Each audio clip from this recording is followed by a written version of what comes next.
Good afternoon, everyone. I'm Emerson Williams. I'm the Executive Director of the Connecticut League of History Organizations, Connecticut League of Museums. I want to welcome you all today to the second of our program series offered in partnership with Connecticut Humanities with guests from the National Endowment for the Humanities. Today we'll be talking about a set of grant programs that are particularly well suited to smaller organizations. And we're so excited to have this follow-up program and this access to NEH staff to share a bit more about funding opportunities for all of you. With me here today, I have the wonderful Emily Garfinkel, who's our Membership and Programs Manager. She'll be keeping an eye on the chat, taking care of the recording, and sending a follow-up email to all of you.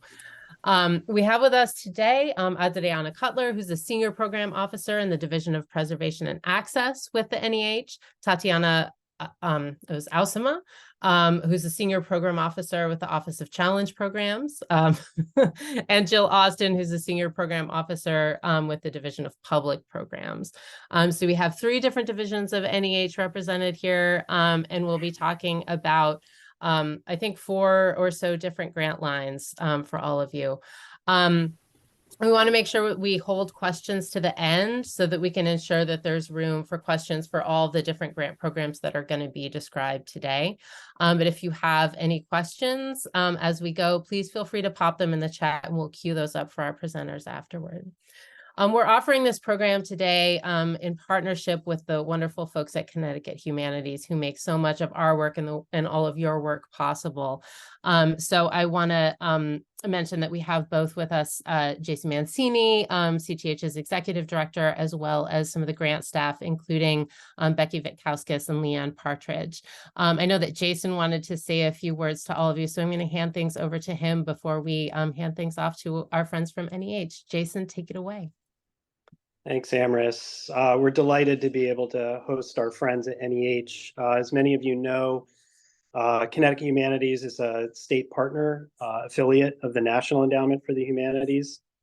So much of the work we do is in partnership with NEH.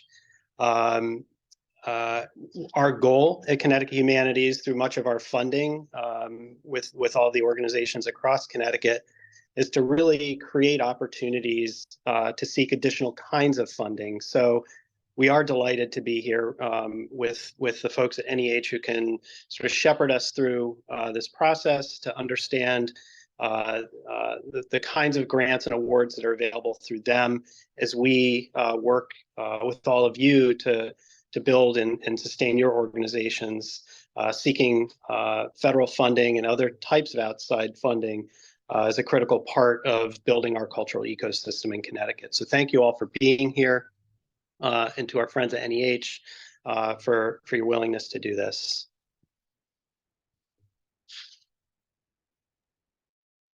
Great, thanks so much, Jason. Adriana, do you want to take it away?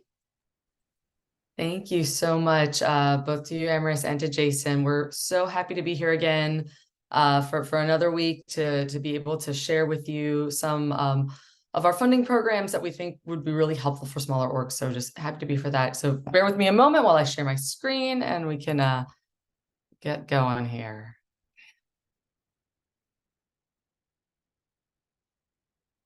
All right, can everybody see that?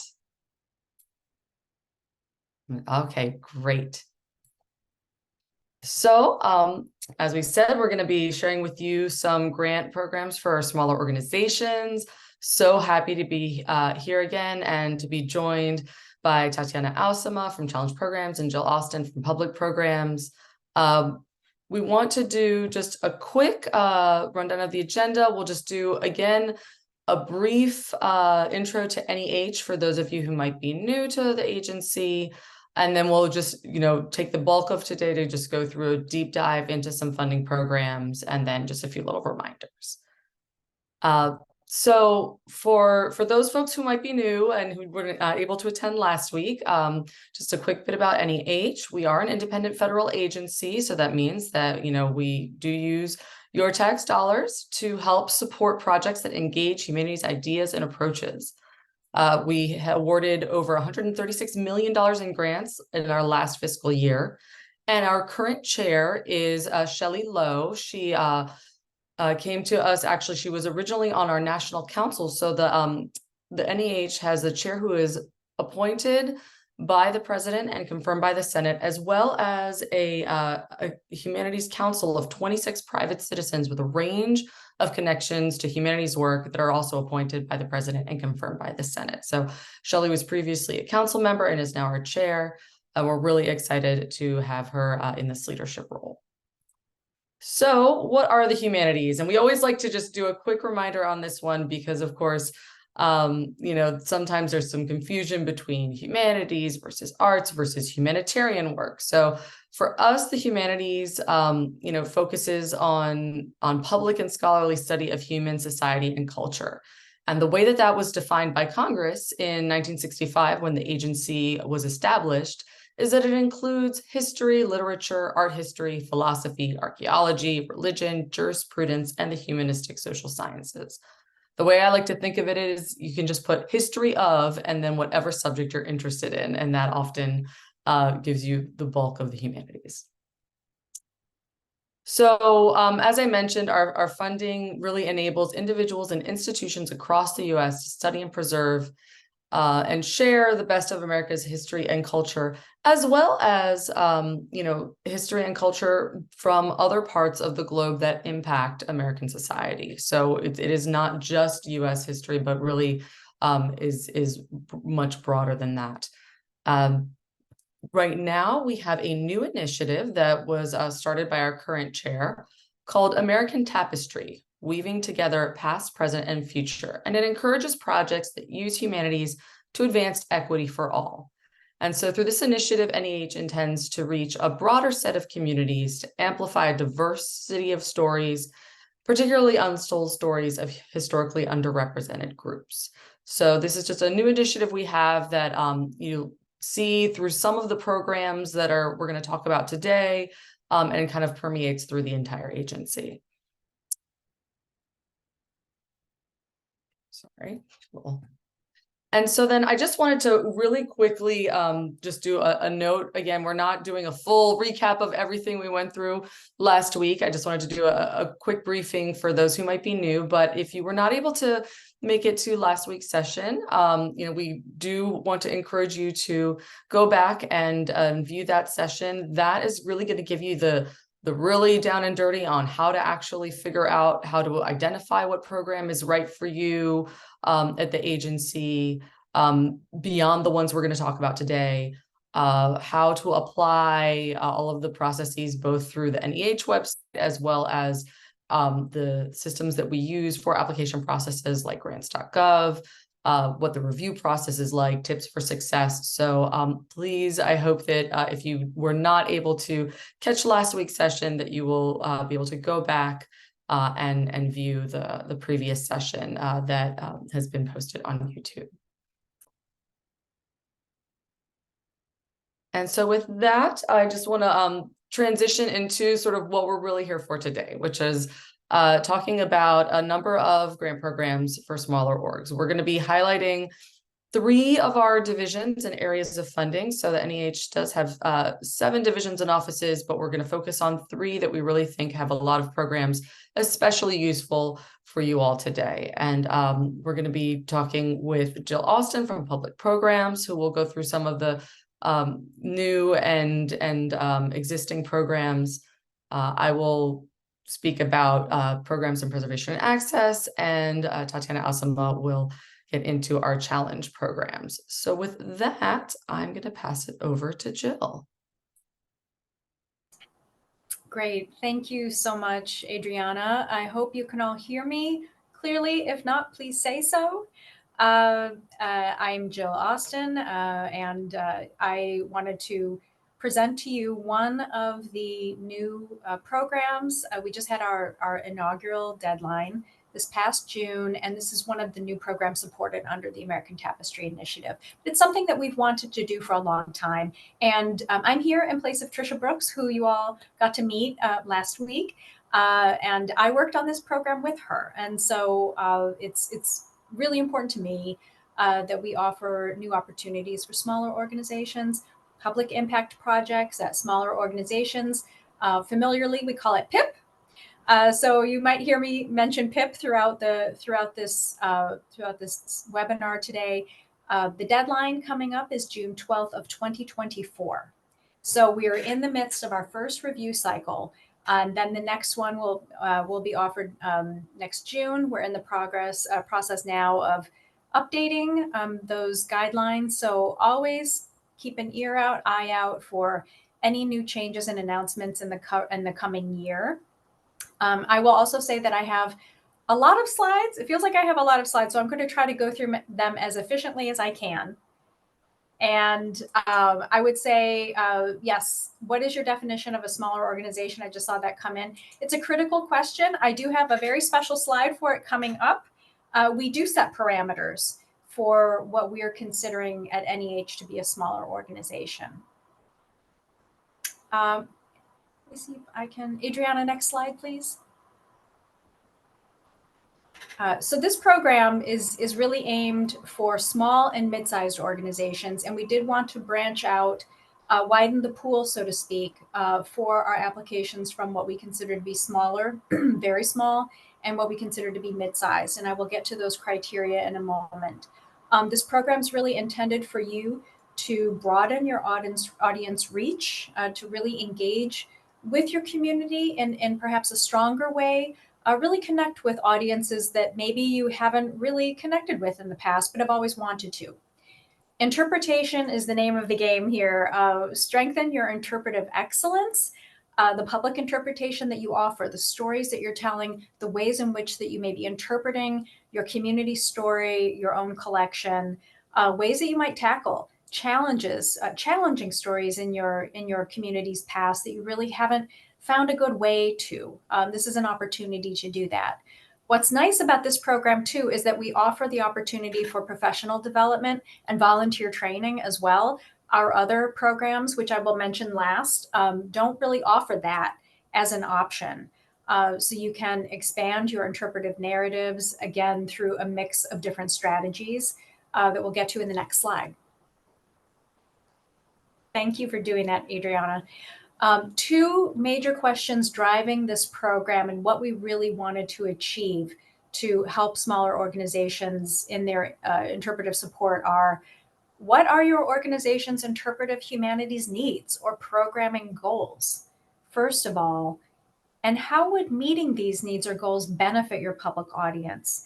These are actually questions that we found over the course of the past several months to be good questions overall for any organization, but we really wanted people who are interested in applying to this opportunity to take the time to really think about that with their colleagues and really think about what they'd like to do.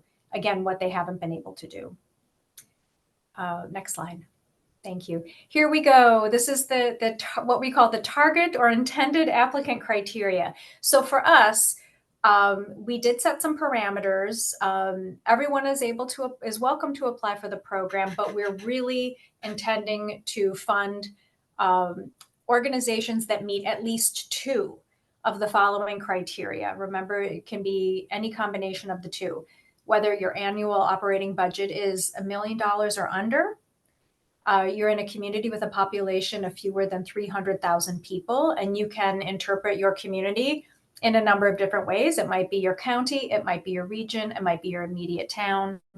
Your employed staff totals 50 people or fewer, and that can be a combination of full and part-time. You might rely on volunteers or part-time staff for substantial daily operations. And another possibility in terms of criteria is that your core mission is to interpret undertold stories, or your core audience is drawn from a variety of underserved populations. And the Biden administration has done a nice job of outlining the range of underserved populations, which could be African-American communities, LGBTQ communities, people living in persistent poverty, disabled communities. So there are a lot of options here and ways that you might be able to identify yourself, your organization within this criteria. Next slide, please. So the basics in terms of an overview are that the next deadline, as I mentioned, is coming up on June 12th. So you do have some time to prepare. These are grants with maximums of $25,000. There's only one funding tier. There isn't a planning or development and then an implementation phase to this. It's really a flat award. The projected start dates for projects that come in on June 12th, 2024 would be between March 1st and May 1st of 2025. Because we're a ways out, this may be subject to change until we get published next June. So again, keep an eye out. The project periods could be 1 to 2 years or maybe 1.5 years, a combination thereof. And if you're applying next June, the decision notification date is probably about mid-December of 2024. So we're, as I said, we're currently working out that review cycle for the very first time right now. And that's what it's projected to be. Oh, I see a quick question. There's no match required at all. We generally don't recommend matches anyway for that funding level, but there are no matches. You can certainly contribute cost share or add to your budget if you need, but there's no match. That's a good question. Adriana? So this program can support a number of different activities that I like to think of as inward and outward or public facing. And so I'm going to go through a few slides to describe them. So one of the program activities that you could do is really about a program evaluation, what you're doing in terms of your interpretive program, your exhibition program. At its heart, you can bring people in to assess your current interpretive programs, bringing in maybe an interpretive consultant, an audience evaluator, a historian. I will also get to a description of those in a moment. But you can think about how, really take stock of how you're reaching your communities, what they might be interested in. Have things changed? Are you keeping pace with what your community would like to see from you and work with you on or engage with you on? You can include front end and formative evaluation through these funds. Again, you can work with those consultants to maybe even do some of those conversations with your community directly. Also identify new storylines, frameworks for your collections, especially maybe those untold stories. You could even work with a collections consultant to really think about mining that collection for some gems. About artifacts, stories about artifacts that people may know very well in your community, but have never really considered a different angle on. You can also conduct benchmark visits to learn about best practices, which takes the form of travel. You could visit another historic site or museum elsewhere that's doing something that you really see as a good model for your own community and your own organization. Next slide, thanks. So in terms of professional development that we support, this could include training for staff and volunteers to expand or enhance or strengthen their interpretive skill set. It's all about the interpretation and really being able to strengthen that in terms of what you do and what your frontline staff does in terms of engaging audiences. So this could be attending conferences, workshops that are really aimed at interpretation, or other training offered by professional associations, maybe attending AASLH, for example, or National Council on Public History, or AAM, or something else, National Association for Interpretation, perhaps. All, again, to the goal of really tailoring these lessons learned and new ideas to your own programs. Next slide, please. And then on the other side, you could opt to go more public facing with these monies and just do something different to refresh in your programming. That could be development of or implementation of an exhibit, new tours, other public programs, maybe a discussion series. Here is a program where we also support co-creation, community collaboration, or curation projects to really do something with a certain group within the community. Maybe it's intergenerational, maybe it's a specific ethnic group or a specific population that self-identifies in a certain way, such as LGBTQ audiences. Maybe it's a teen group. to do a project together. We really encourage that in this program. Also, you could use these funds to expand the programming that you might do if you're taking a traveling exhibition from another institution. We can't use these funds to support the actual staging, the shipping, and the fees for booking that show, but we can use these funds to support the additional programming that you want to do to really amplify the content of that new exhibition. Thanks. And or you could do a little bit of both or all. You could combine multiple strategies to maybe bring on an interpretive consultant, maybe work toward an opening for a new exhibition that you're working with a certain group to do. So it just depends on what you're able to budget and how you'd like to prioritize and really what you all think is best for your own organization there. So you can do a little bit of both or select, pretty firm direction. We're interested in all of the above. And in terms of working with scholars, advisors, and consultants, this is something that if you've heard us from NEH Talk before, as you did last week, you'll know that scholars, historians, consultants are really important to us. They're required for nearly every program, I think. So for this program, for PIP, you'll need at least one scholar or an interpretive consultant to work with. The scholar might be a regional or local professor who is a scholar in something that's really pertinent to what you're doing. An interpretive consultant could be someone who is really working along those lines of crafting the frameworks, maybe evaluating your audiences. It could be an exhibit designer or even a user experience designer. And then you would need at least one community advisor who's local to work with. So one kind of scholar, historian type, or an interpretive consultant or specialist, and someone from your community who maybe knows this history that you're doing inside and out. It might be someone who's an elder, maybe a knowledge keeper, a local historian, perhaps a genealogist, but someone who's really lived that history and has such a familiarity and intimacy with your community to make sure that you haven't forgotten any of those details. Thank you.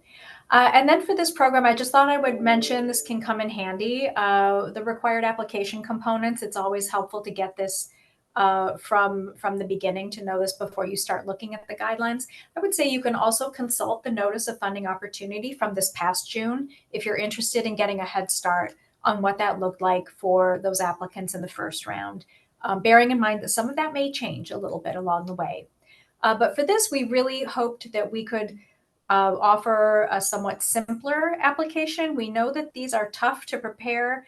They end up being longer because of the government speak and the bureaucratic requirements that we need to include, but we're hoping that this will be a little bit less burdensome for smaller organizations and staff that have a lot on their plates already.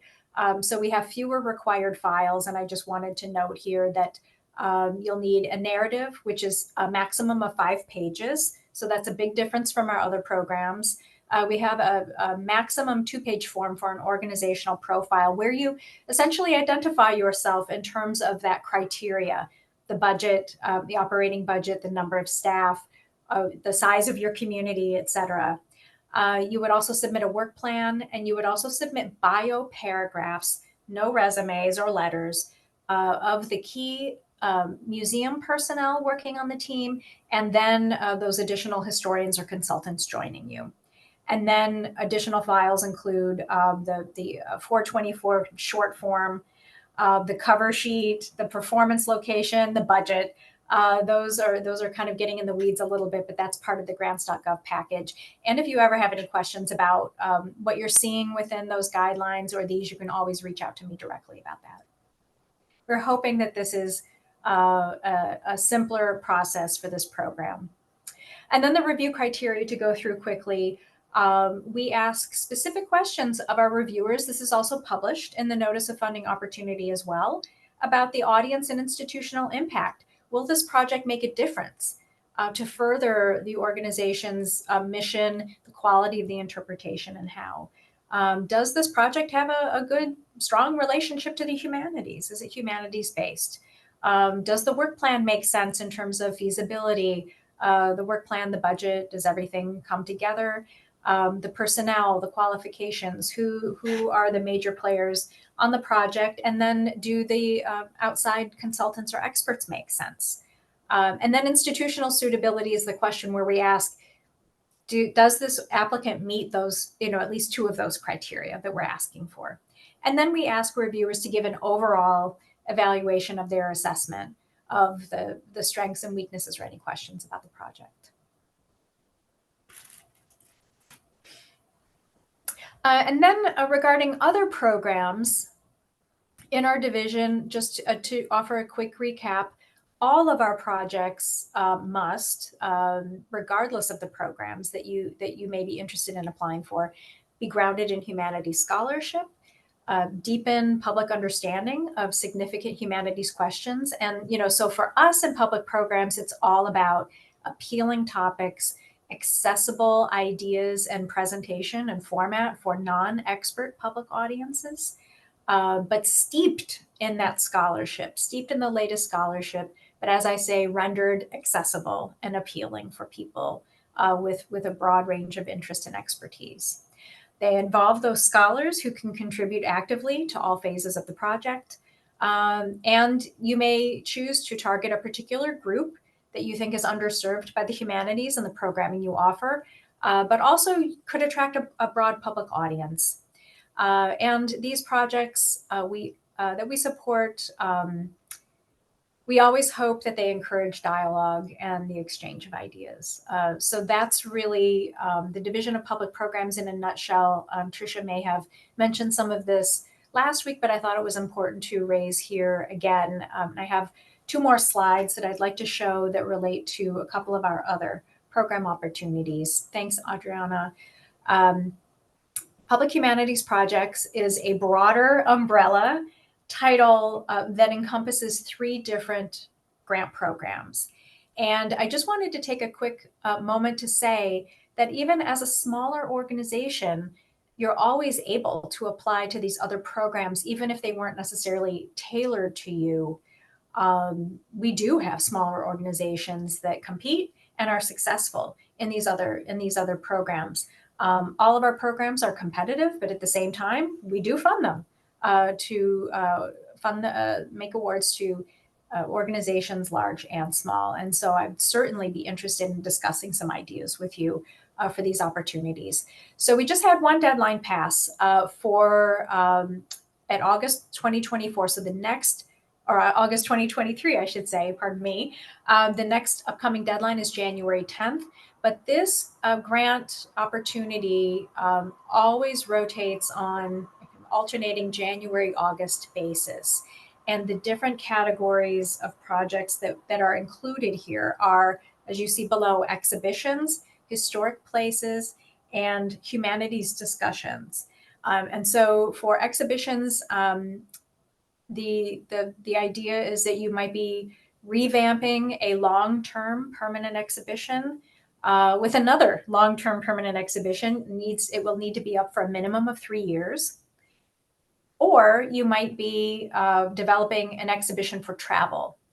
And in that case, in order to be eligible as a traveling project, a traveling exhibition, you need to have the show travel or be staged at a minimum of 2 US venues. Typically, one of those venues would be your own, so you would be looking for another.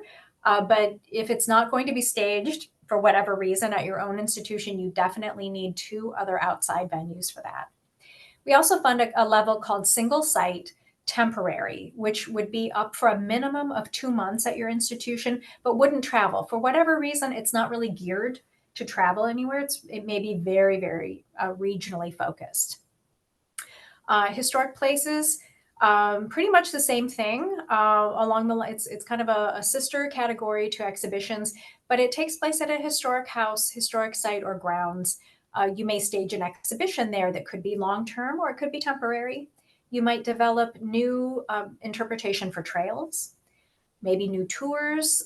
This could encompass living history or other kinds of discussion programs. And historic places can also encompass districts or neighborhoods in addition to houses or those larger grounds that may have been private at one point.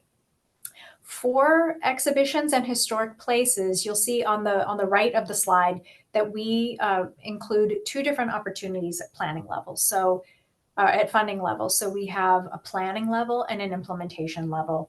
The planning level funds are available up to $75,000 for the permanent or the traveling categories or levels. If you're applying for single site temporary, we assume with a shorter duration and maybe therefore a smaller audience, a shorter or a smaller funding level, those maximums for planning will go up to $40,000 rather than $75,000. And then implementation, after you've done your collaboration with the scholars, you're really working to prepare for that final phase. You have things like a floor plan, design documents, sample text labels, and an object list, a checklist. You're heading toward implementation to get to that finish line, the kickoff, the opening date. And so that level for those funding levels for that stage are up to $400,000. At the single site temporary level, the maximum award for implementation would be $100,000. And I wanted to say something briefly about humanities discussions. We assume that there's a period of months, maybe 6 months or less or more, that would include a planning phase that is essentially baked into the work plan. Due to the nature of public discussion program planning, we want to just offer this at implementation only, just understanding the complexities of that planning. And so for implementation, again, for a really ambitious, more nationally or regionally traveling project, we would offer funds of up to $400,000. The average awards, I would say, that tend to be more locally focused or regionally focused would be at about $250,000. And you could certainly consult with a program officer to see what the right level is for your project. We require a minimum of 10 public-facing programs that could be in-person, a mix of hybrid and in-person or virtual. We just ask that you explain the need to go virtually or hybrid or one way or another as you're making that choice in terms of what's best for your audience. Next slide. And then the last program I wanted to highlight is called Digital Projects for the Public. This shares a deadline with our Public Impact Projects, or PIP. So this next deadline, which is offered annually every June, will be on June 12th of 2024. And I just included a logo from the Louis Armstrong House Museum as another great example of a smaller organization that's been funded through these other programs. They're in the process of completing what we call a discovery level project to create a digital interpretive map of jazz and hip hop in Queens, New York. And so what you may notice there is that word interpretive coming up again. For us, we require these to be story-based or interpretive digital experiences or projects that could include virtual exhibitions, websites, mobile apps, virtual reality or augmented reality. Could be a kind of transmedia site or a multimodal type of project where you get a little bit of everything, a variety of formats for the public experience. But we offer 3 funding levels here. Discovery, as I mentioned, for the early stage development. It's like a planning grant, up to $30,000. And then there's a middle test phase, kind of like a beta phase called prototyping, that's available for up to $100,000. And this is really essentially building a proof of concept to create a live working prototype for your project at the end of that grant period. And then production is akin to an exhibition implementation grant. Here you're in those final stages, digging into all the details and the punch list, intending to go live with your final wonderful version of this experience. And those funds are available for up to $400,000. But here, again, I stress that word interpretive or story-based because we don't support an archival website. or an archive or large-scale digitization projects under this grant program. What we intend for you to do is take those assets and the work that you've done, perhaps through other program opportunities in different divisions, and then build something creative and interpretive with them for broad public audiences here. So there are some chicken or egg questions that we're always happy to talk out across our colleagues at the agency. So that's it for me. Thank you, and I can take any other questions at the end of the time today.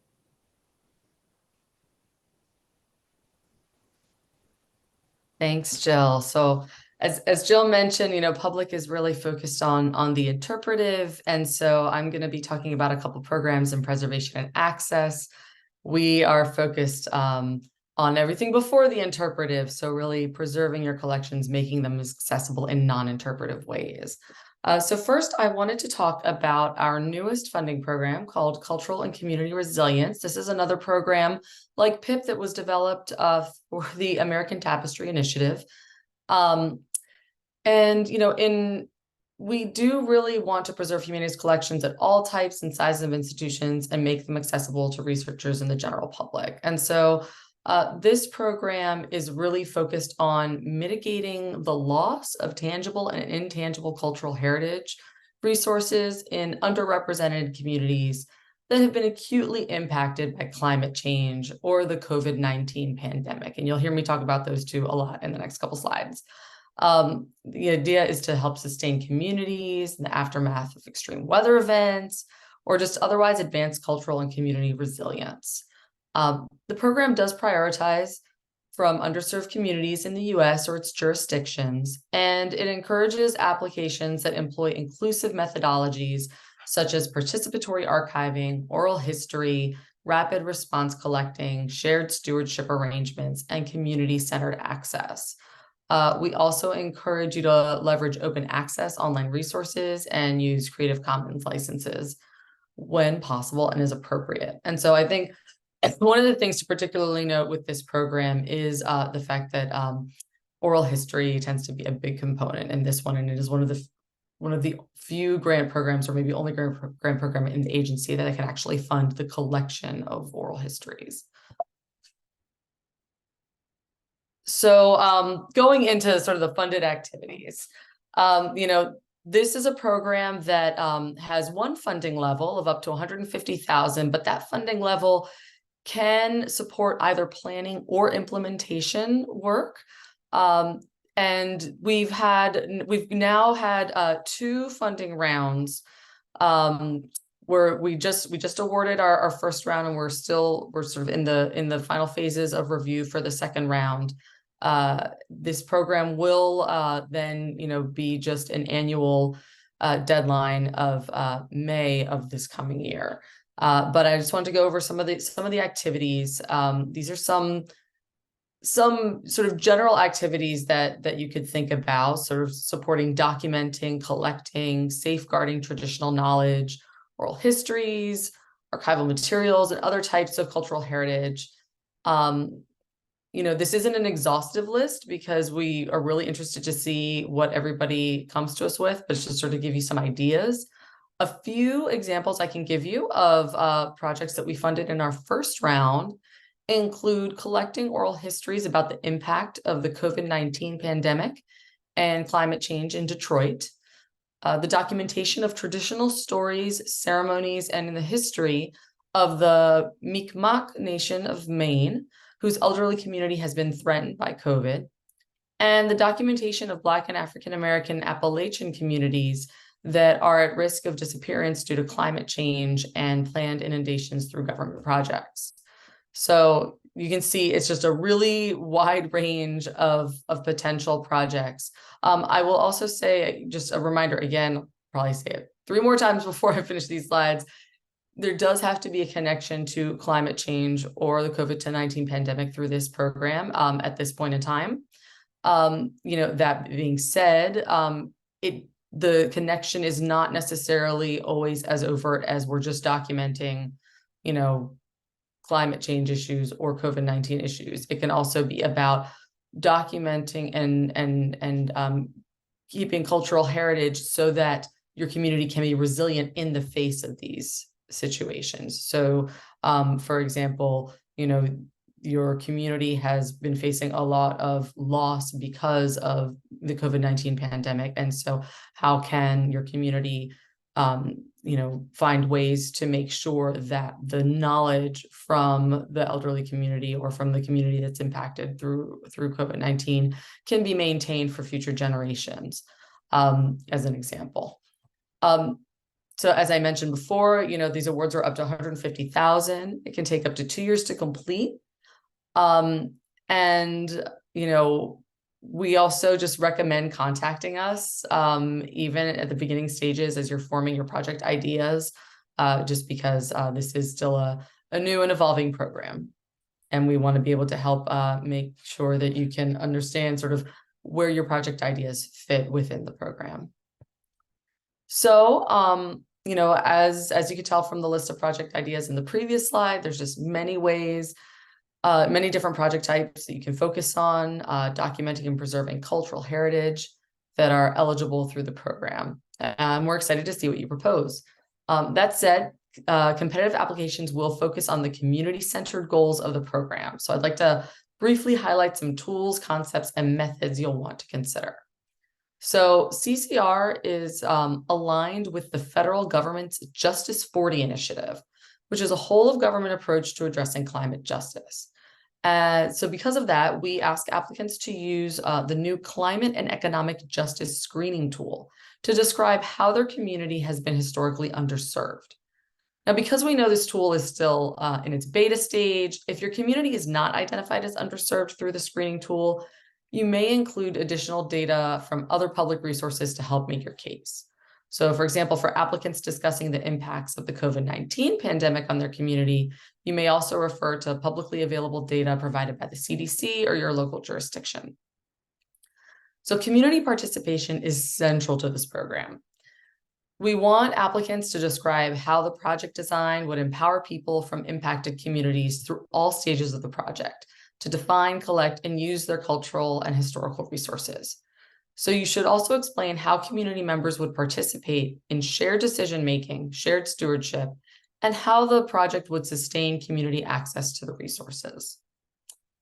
Along with general best practices in archiving, oral history, and other activities supported through this program, since projects may be working with distinct communities, such as tribes or specific ethnic and racial groups, you'll also want to consider using culturally appropriate practices in collecting, preserving, and providing access to the community's cultural resources. Finally, applicants should address issues related to intellectual property, privacy, licenses, informed consent, and culturally defined access, as well as how you would share project outcomes among key stakeholders and audiences who would benefit from access. I'd like to take this opportunity again to remind you to contact us if you're thinking about this program. The anticipated deadline for draft proposals and applications are April and May of 2024. This is a program that we will read drafts for. You don't need to have submitted a draft to apply, but we always recommend submitting one. So just really quickly, the review criteria for this program. Again, it's, as you can tell, it's sort of focused on that initial one is, the potential for mitigating cultural loss. The second one, the project's potential for benefiting disadvantaged communities, and that's where you're really going to be focusing in on providing that information from the Justice 40 toolkit. The quality of projects plans to engage with relevant communities. Again, just the work with the communities that you're documenting is so important. Soundness of proposed methods, how you're going to get done what you're hoping to do.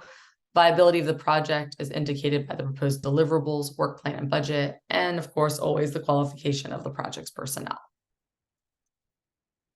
So that is our newest program. Now I'm going to speak to you about one of our oldest programs. So the Preservation Assistance Grants for Smaller Institutions has been around for over 20 years. But it is still such an important and seminal program. And I hope to have many, many more years with this program and many applicants. So the deadline for this program is January 12th. We are in the final stages of getting the new guidelines put together, so be looking for those hopefully sometime next month. But this program is really, really important. It's actually it was the agency's first program that was really focused on smaller and mid-sized organizations. I do want to note in this program, while we do have, similar to PIP, where there's an organizational form where you sort of talk about your size, the amount of staff you have, we do not necessarily make anyone ineligible for their size. It is used more as sort of criteria as we decide on final funding scenarios. So just to be aware that, if you're like, oh, am I too big? You can always give us a call to see if you think your mid-size org is maybe a little too large, but in truth, we don't reject any applications based on size. So what kind of activities do we fund? And this is going to be a little funny. You all are going to get a little sneak preview right now. I just have listed here the types of activities that are currently listed in our notice of funding, but we are actually going to have some big changes for the next cycle. They're not live yet, so I can't give all of the exact details here, but I do want folks to know that I want you to sort of be aware to be on the lookout. All of these activities that I'm going to talk about right now are still going to be funded, but we're really just sort of expanding what's available. So traditionally, this program has really been about, focusing on sort of the foundational components of preserving your collection. So looking at, preservation assessments and planning as one big bucket, thinking about the different kinds of assessments that you can have to figure out what your collection needs to be able to be sustained into the future. We recognize that at smaller organizations and, implementing preservation needs happens incrementally. And so we've designed this program, we like to call PAG, to cover a wide range of needs and encourage repeat applications and support a combination of preservation activities. So at its heart, the point of this program is to enable small and mid-sized organizations to build institutional capacity through consultations and trainings that result in development of preservation-focused reports and plans, as well as staff and volunteers who are, ready to implement them.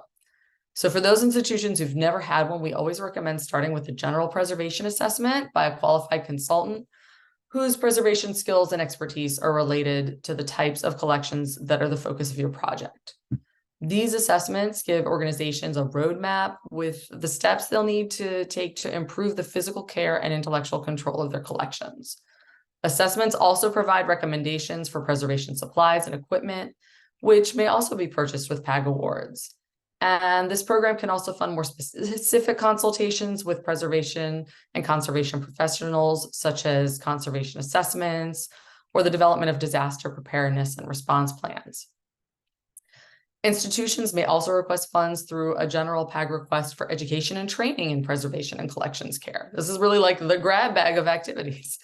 So we also fund, one thing that we started funding last year is we also now fund the purchase of digital storage media. So if you need external hard drives, RAID or NAS equipment, of course, that would be based off of recommendations from a digital preservation assessment. So as you can see, we have sort of lots of different kinds of assessment and planning that you can fund. And then based off of the recommendations or the planning or the recommendations in the assessment, then can move on to implementing those recommendations through preventive care activities. Sort of the sneak preview that for what's coming up is that we're going to be broadening this into also opening up a little bit for helping organizations with a little more of their intellectual control of their collections as well. So one thing that has never been, ineligible, but was also never, explicitly put on the list of funded activities either, was something like inventory of your collection or updating your inventory. That's something that you're going to be able to hopefully fund starting with this next round coming up. So those kinds of activities. We also fund education and training in collections management practices in all of those kinds of components. So really just, lots of different things that you can do with this program. The funding level is $10,000, up to $10,000. And then I do just want to remind folks, conservation treatment and digitization are not eligible activities in this program. But we do fund conservation assessments, and we do fund activities to preserve your digital collections, just not to create new digitized collections. So a couple examples real quick, just to give you a better sense of the kinds of projects funded through PAG. Here we've got the Noyes School of Rhythm Foundation from East Hampton, Connecticut. They received an award supporting a general preservation assessment of their archives, as well as emergency preparedness training. And based off of these recommendations, they immediately began to improve their storage environments and rehouse their collections. We also have the Torrington Historical Society, who received an award to purchase environmental monitoring supplies and have a consultant assess a year's worth of data to make recommendations for improving the environmental conditions of the storage areas to aid in preserving their collections. And then we also have the Lyman Allen Art Museum. And so based off of a previous preservation assessment, the Lyman Allen Art Museum purchased 3 archival quality flat file units to rehouse over 450 works of art on paper from their permanent collection. And I just do want to let folks know, with the PAG program, while we do fund both assessment and implementation of assessment recommendations, you do not have to have received an assessment from us to request implementation of assessments. You could have received assessment from their many other programs, such as the CAP program, the MAP program that funded through some of our partner organizations that fund assessments. You can take one of those assessments and come to us to help fund some of the implementation of those assessment recommendations. Or you can request a consultant and assessment through us. We're happy to have all of the different assessments come in.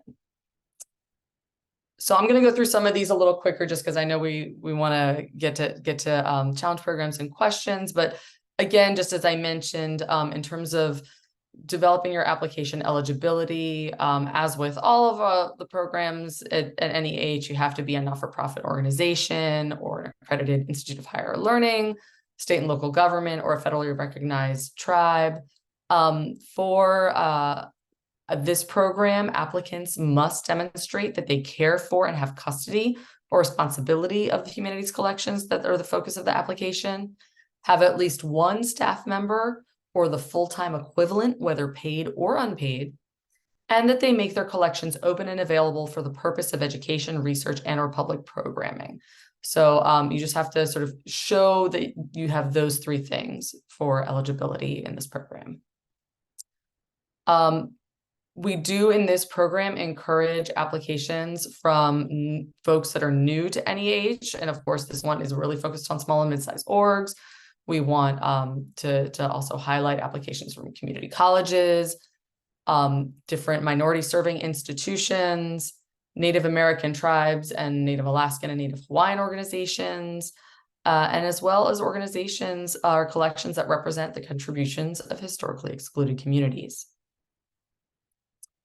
So the narrative, this is a list of the kinds of questions that we would be asking you in the application. Like PIP, this is a 5-page narrative, so a much easier lift than most NEH programs. And again, just feel free to look at these. We'll be sending these slides out so we can look at these in greater detail at a later time.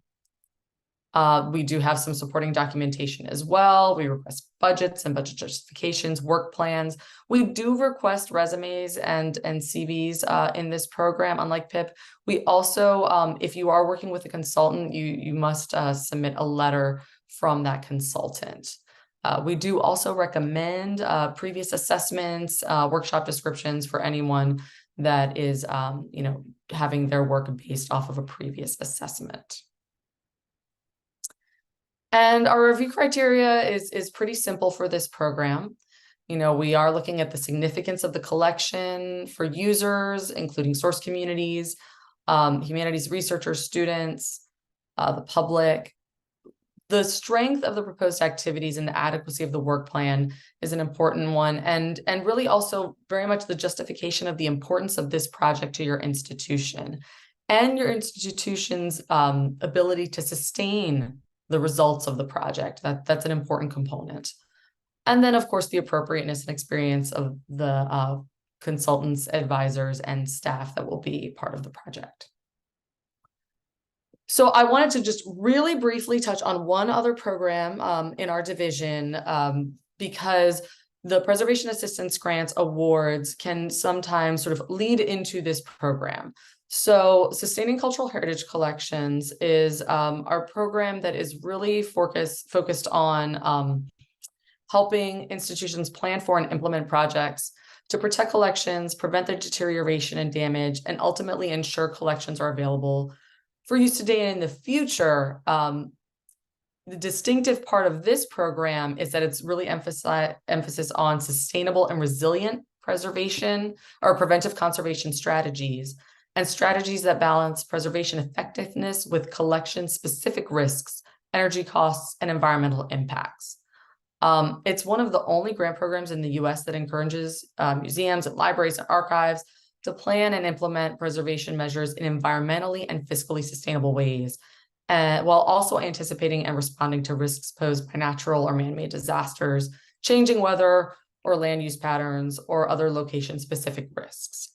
In fact, this is actually the first environmentally focused funding program that NEH had, launching in 2009. But what's really important about this program is that it is a good stepping stone. Some of those assessments that you might receive in your preservation assistance grant, through a preservation assistance grant, could lead to maybe your organization decides we need to do a complete retrofit of our storage spaces to better preserve our collections, or we need to completely rehouse this entire collection. And so, obviously, $10,000 can do a lot, but it might not be enough to fund some of that work. And so you can then come to Sustaining Cultural Heritage Collections to both look at either at a planning level, which you can use to plan for sort of improved environmental conditions, disaster risk assessments, thinking about your climate control systems, doing more detailed planning around something that might need updating in either your environmental control systems, your HVAC, or ways to have to sort of rebuild or redesign your storage areas for better passive measures for controlling the environment. So, $10,000 might not be enough to do that deeper level of planning. You can come to SCHC for that. We also now have, last year was the first time we had what we're calling implementation level 1, which is up to $100,000, and it really is focused for small and mid-sized organizations, and it's to implement discrete improvements. So this can either come from an SCHC planning, or it could come directly out of a preservation assistance grant assessment or planning project. That this is to really help, to help small organizations with small scale improvements to lighting or environmental conditions using environmentally sustainable methods. So again, with this implementation level 1, you have to have done some planning. It does not have to have been funded by us, but we do need to see that that planning exists. And so, but it's a nice step. It's not as heavy of a lift. We do have an implementation level 2 program here. It has up to a $350,000 award limit, but that one again is a little heavier lift. That one we need to see broader interdisciplinary planning. Again, does not have to be funded through SCHC planning, but we often see that to be the case. So this program has the same deadline as the Preservation Assistance Grants Program, January 12th. Whereas in preservation assistance grants, we don't read drafts, but we always tell people, please email us, call us, and talk to us about your projects. We just can't read a final draft. we can read drafts in the Sustaining Cultural Heritage Collections program. And so the draft deadline for that is anticipated to be December 8th. So we look forward to getting your questions on and drafts for that program as well. So now I'm gonna pass it off to Tatiana. Great. Thank you so much, Adriana. And I am only going to be talking about one grant program, so I do promise that there will be time for questions at the end of this discussion. So I am Tatiana Ausema. I'm a program officer in the Office of Challenge Programs. And so unlike public programs and preservation and access that you just heard from that fund humanities collections and fund humanities programs, the Office of Challenge Programs funds humanities organizations. We are the office that works across disciplines, and we try to fund transformational projects that have a long-term impact for organizational health. The Office of Challenge Programs is also the only office at NEH that all of our grants do require matching funds. Our appropriation from Congress stipulates that all of the grants that we make have to be matched at least a 1-to-1 level with non-federal third-party funds. And so we do know and recognize that that is a huge challenge for small and mid-sized organizations. And we do try to work with you on providing different ideas for sources for funding, and I'll talk a little bit about that as well. But just to know that all of our grant programs, that's how we get our funding, is in matching funds. Could I have the next slide, please? So the Office of Challenge Programs, our new program under the American Tapestry Initiative is called Climate Smart Humanities Organizations. And it's fitting that I'm talking about this right after Adriana is talking about sustaining cultural heritage collections, because while sustaining cultural heritage collections encourages sustainable planning for collection spaces and exhibition spaces, Climate Smart Humanities Organizations only funds planning and plans it for, it's for institutional wide strategic planning. So beyond your collection spaces, if you want to think about recycling programs, how the changing climate is changing your ability to offer summer camps for your students because they can't be outside because it's too hot. If you want to think about alternative transportation, this is the program that's looking at comprehensive organizational planning for climate-related impacts. And so these are going to be assessments. There's only a planning level in this program, so the outcome is going to be a form of a strategic plan that focuses on climate. Like many of the other programs, a majority of the costs are going to fall into consultant costs for this. Many of our applicants and recipients, almost their entire budget is bringing on consultants to do these assessments. The assessments are going to fall into categories of mitigation and adaptation, which I'll talk a little bit about on the next slide. But just in terms of actual details, the project, it's a 1-to-1 match, so the organization must raise $1 for every $1 requested from NEH. And you can request up to $300,000 from NEH, so that would be up to a $600,000 project. Please know that that is the upper limit. You can request and we make awards at $10,000. If that's what your organizational needs are, and that's the capacity you have for fundraising, we will make an award at $10,000. The reason that the upper limit is at the $300,000 level is this program also allows for consortium applications where one institution may apply on behalf of 5 or 6 organizations, and all of them will work together to develop individual climate action and adaptation plans. And that does get more expensive when you have multiple partners involved. They may share consultants, they may develop mutual aid plans. And so that's why that's the upper limit. You can have up to a 2-year period of performance in this program. You do not have to have all of your funds raised when you apply, but you do need to have approximately 25% of your funds raised before you can begin your project. And this is because NEH can't release funds until you have certified some of your match. And so we want to make sure that you actually have funds to draw down to do your project. So you have about a year to raise your funds, your complete funds, but you do need to have about 25% before you start it. And then you have 2 years to finish the project. This program, we've had 2 deadlines so far.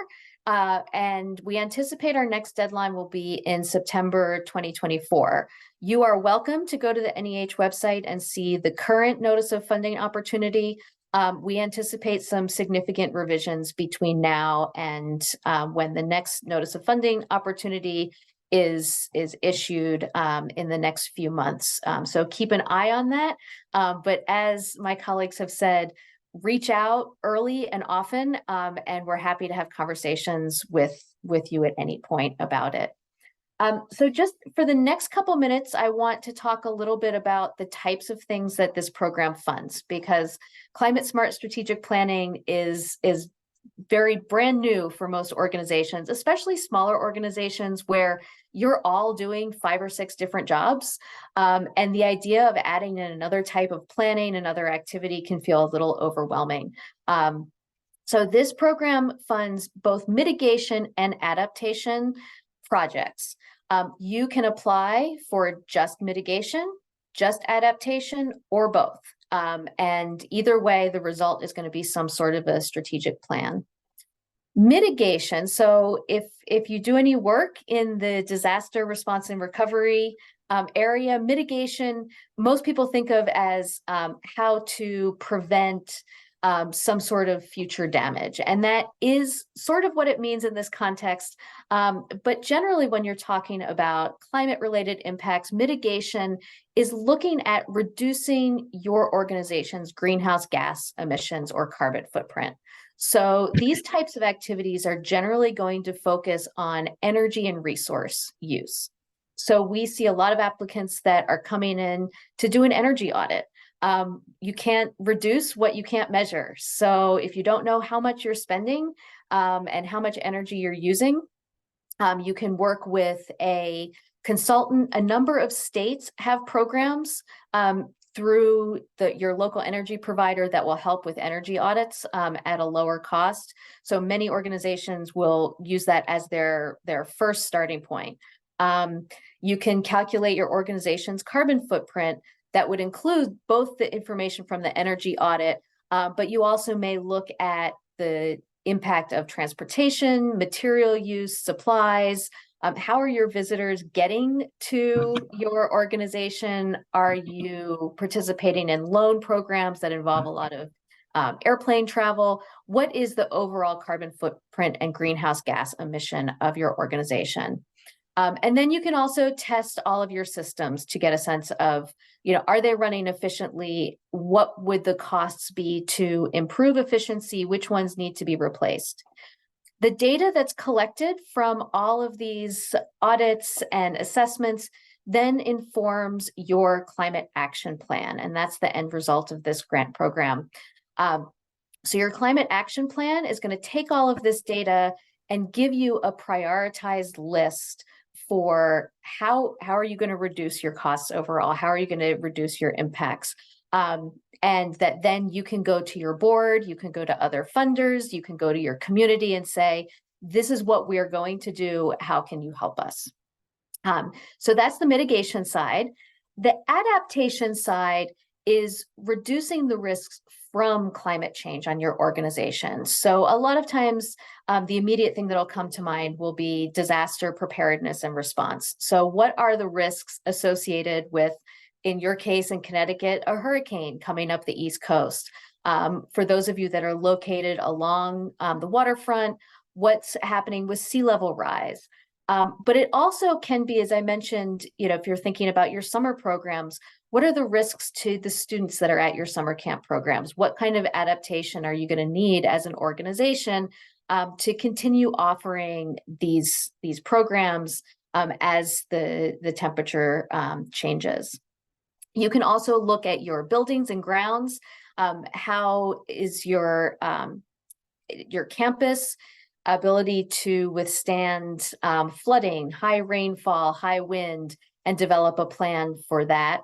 And then finally, collecting the data, to again know what are your risks. You may immediately think of hurricanes, but for many organizations, some of the risks might actually be more hail or flooding that would impact some of your programs. And again, on the adaptation side, generally the outcome is going to be a climate adaptation plan that will again lay out those prioritized implementation steps for your organization. At this point, NEH only funds the planning stage for this program, and we do not monitor the implementation. We recognize there's a lot of things that go into that, but we do encourage you to share your final plans publicly and with your community to the extent that you're able to.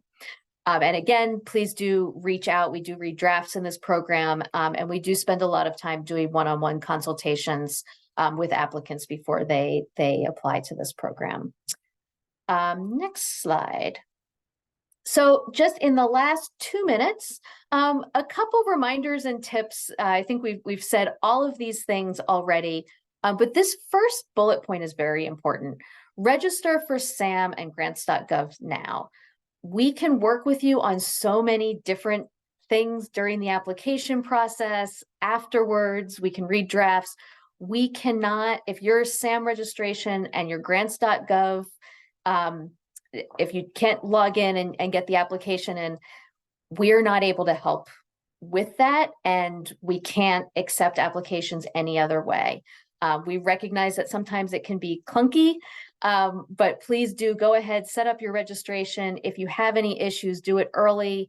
The help for grants.gov is pretty good, pretty reliable and responsive, and do loop us in if you have any issues, but let us know if there's any problems. But really that's imperative to get all of those things taken care of. And they do take a while to get those registrations updated. For programs that accept drafts, please do submit the draft, even if your application is not funded. Just the process of talking through the project with a program officer is often so incredibly helpful in thinking through how you want to frame your project. Pay attention to formatting. The notice of funding opportunity has lots of technical details. Look at the notice of funding opportunity, how different parts and components need to be submitted, page limits, required versus optional attachments. Again, if you're missing a required attachment, we don't have a lot of flexibility to declare that application eligible. And if it does need to be in a PDF, do make sure that they are flattened PDFs because our system doesn't read them when they are not flattened. And as you can tell, because there's lots of moving pieces, please don't try to wait till the application deadline day to submit. If there are issues and you have a little bit of extra time, we may be able to work with you, but we can't do anything the day of the application deadline. And finally, just to repeat it again and again, if you have any questions, if something seems to sound interesting, but you're not sure if it's right for your organization, I think the next slide has all of our contact information. This will be sent out to everyone. Please do reach out and call a program officer with any questions, or even if you want to just discuss possible projects. So I think that brings us to the end of our presentation. We have a little bit of time to answer some questions. Please do make note of our email addresses and be in touch if you have any questions or want to set up a meeting. And perhaps I'll turn it over to Adriana and Jill to answer some questions. To look through the list here. Great. There are a lot of questions that came through, so I don't think in the 10 minutes that we technically have left, we're going to be able to address every single one of them individually. But what I thought I might do is kind of come through and sort of group some chunks of them that I think will gesture at kind of the major questions that had come up. There are a lot that are related to like specifics about people's particular program ideas. And what I'm going to suggest that people do is reach out to these folks. You see their email addresses there right now. And they'll be in the follow-up message that Emily is going to send out. If you have specific questions about your project and what grant line it's a good fit for, please reach out to the folks at NEH, because that's what they're there for. So there were some more conceptual issues. So one came up about or institutions within larger institutions. For instance, an academic art museum housed within a college or university. And this relates to, sort of eligibility related to organizational size. Which organization should apply for, for instance, I think this was the PIP grants. Can the art museum, which has like 2 staff members and a small budget, apply? Or does it need to be the overarching entity, the academic institution? Or is that something they should just reach out to you and contact? Or is there kind of a blanket rule? There is. It's a great question, and I neglected to mention this wrinkle. And so the key is that your academic art museum or some other kind of center or library has an advisory board. So even if you have your own budget, smaller staff, you might qualify in that way. Are you also, do you have your own budget? And do you work with an advisory board in some capacity? So I think that's a critical question here. Okay, so basically you can consider yourself your own entity if you have governance of that entity independent of the larger entity. Exactly. Okay, yeah. Great. Yeah. And I do want to clarify too, sorry, because preservation assistance grants, again, it's a little different. So our eligibility requirements, we're both dealing with smaller orgs, but it's a little different. For us, we don't have the advisory board requirement. Typically, like any department within a university is considered a smaller org, because we understand it's the smaller subset of the university. So even though the application will come through probably from your university, when you're filling out information about who you are as an organization, when you're filling out information about your institutional profile, you should be filling that out as the university museum or the library or art archive, the department within that organization. So just to clarify, we don't necessarily have the advisory board requirement, although we always recommend advisory boards, but just to know that there's, that's why it's so important sometimes to look at the guidelines, the notice of funding opportunity for each individual program, because even within the agency, and we have, programs that are geared towards smaller and mid-sized, or each program has maybe slightly different eligibility and sort of program requirements. Great. And, I think what I'm going to suggest that we do in our follow-up email, so, Emily, if you can make a note of this, I think it would be great if we can include a link to each of the grant opportunities that you folks discussed, so that people can go and dive in deeper and look at the notice of funding opportunity and, sort of then come to you having done their homework, with particular questions about projects and eligibility and things like that, because I have a feeling a lot of the questions that came up in the chat would actually be answered by a close read of the NOFA, or no, do you call it a NOFO? I'm sorry, Tatiana, were you about to say something? I don't mean to cut you off. Oh, no, it's fine. I was just going to say that since the Climate Smart program doesn't have a size requirement, it does have it must be a humanities organization that's applying. So what we see for colleges and universities, we can't fund university-wide climate action plans, but we do fund the library or museum or archive or all of them together, working to align with the university climate action plan. So how are they going to meet university level goals? Great.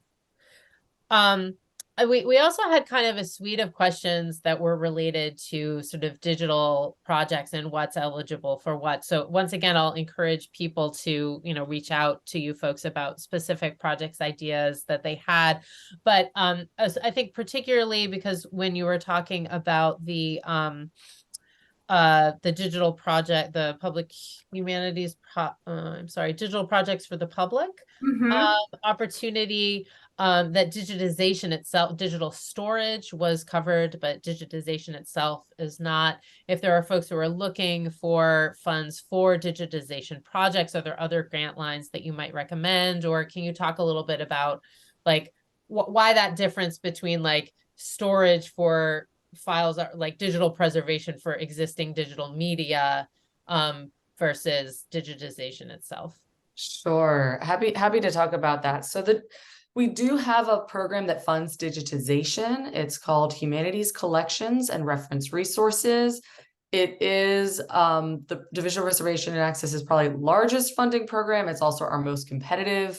We have funded small and mid-sized orgs, but it is a pretty competitive program.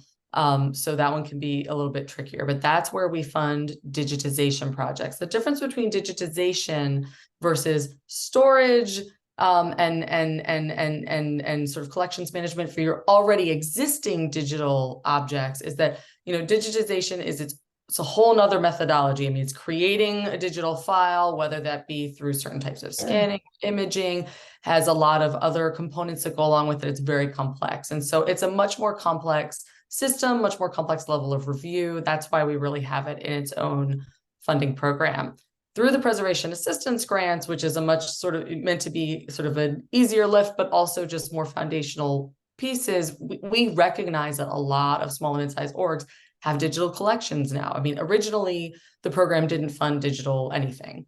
And over the past few years, we have been adding more and more because, you all have digital collections. And so these might be things that are born digital. They might be things that you have digitized, but you maybe just, your storage system isn't enough doesn't have proper capacity or doesn't have proper backup. So, we want to be able to help organizations with that. And so, that's the difference between maybe, assessing that you're using the proper storage for your digital files is a much different sort of beast than, are you digitizing these things to preservation quality with access files with appropriate metadata attached? And so we're not able to sort of assess all of that depth and level of methodology within the Preservation Assistance Grant Program. So if you're interested in digitizing collections, we do have Humanities Collections Resources. Feel free to email me questions about that program. But if you're just looking for, you had an assessment and they said, you need to set up, backup systems for your digital collections, because right now you just have them on like your one computer in your organization, then that's something that we're able to help fund through preservation assistance grants. I hope that answered the question. Yeah, I think so. A lot of it has to do with the review, right? Like who you're sending it out to review and what expertise they have and ability to kind of, weigh in. And the depth too, the preservation assistance grants, it's 5 pages. We want to make it easy for you. We need a lot more pages to go through a digitization project. Yeah, I've read some of those. It's a long grant. I think, the last thing that I just want to say, because we only have a couple of more minutes, there have been a lot of questions on like, how to get updated information on these programs. Is there a mailing list that NEH has that provides, updates on, here are some upcoming grant deadlines? Are there ways that people can stay engaged with NEH, subscribe to a mailing list, or otherwise get notifications so that they can remind themselves of these if they haven't, written down all of the deadlines today? What's the best way to stay up to date on upcoming grant opportunities, both these and others that may be out there? Yeah, we do have mailing lists, and we'll make sure to send you sort of the link for sign up. Great. So that you can send that out through the email to everyone. And it's one initial link, but I just recommend folks open it up because it's like a tree of options. And so you can decide which divisions you want to get news blasts from, which some of the funding programs you can select specifically which ones you want to hear information from. There's the general NEH emails. So, through that sign up link, you can select how many or how few you want to receive from all of the different programs. Excellent. Great. That's really helpful because I think that, I know I get emails every so often from the NEH, but I'm going to make sure that the league is subscribed to all of those as well. I'm trying to think if there's one more that looks like it's sort of general enough in here. There was actually a question that came up about what an interpretive program really means. And I'm wondering if someone in the last minute here, because the first series of grants was very much related to, public interpretation. What are some of the components that you might highlight of an interpretive program for organizations that may not be familiar with that language? Yeah, this is something we may be trying to refine in next year's NOFO because we did get a lot of those questions. So that is a very broad term to really mean the way that you're imparting the historical or humanities content to your public, whether that be through an exhibition, through tours. What is the curatorial framework? What are the main messages or takeaway ideas that you want the public to come away with, having been to your site or your museum? What are they getting out of the history or the art history or the background on the historic site that you're sharing with them? So it's really about those questions of content and the methods for imparting your humanities content to your audiences. That's the shorthand. This is a big question, a lot to ask in the last minute. I think that's a really great way to end. And thanks to our NEH staff here who have been responding to a number of these more particular questions in the chat. Thank you very much for doing that. Thank you, Tatiana, Jill, and Adriana. It's been really great. And a special thanks to Tricia as well for helping us set these up. Thanks to our partners at Connecticut Humanities and to Emily for making all of this happen. Thanks to all of you for being here. I hope that you have found this as enlightening and inspiring as I have in thinking about the projects that you might be able to get funded and the ways that you might be able to further these conversations. So thank you all for being here, and let's give a little round of applause to our presenters and thank them very much for their time. And I hope that you will all follow up with them with all of your more particular questions and project ideas, because I know they want to hear from you. Lastly, we have another grant related project or program coming up, I believe next week, a sort of grant writing 101 tips and tricks with some of the grant staff from Connecticut Humanities. So you can watch your email for that and get more ideas for how to make your grant applications the best they can be. Thank you all for being here, and we hope to see you again soon at another Connecticut League program. Have a great afternoon. Thank you.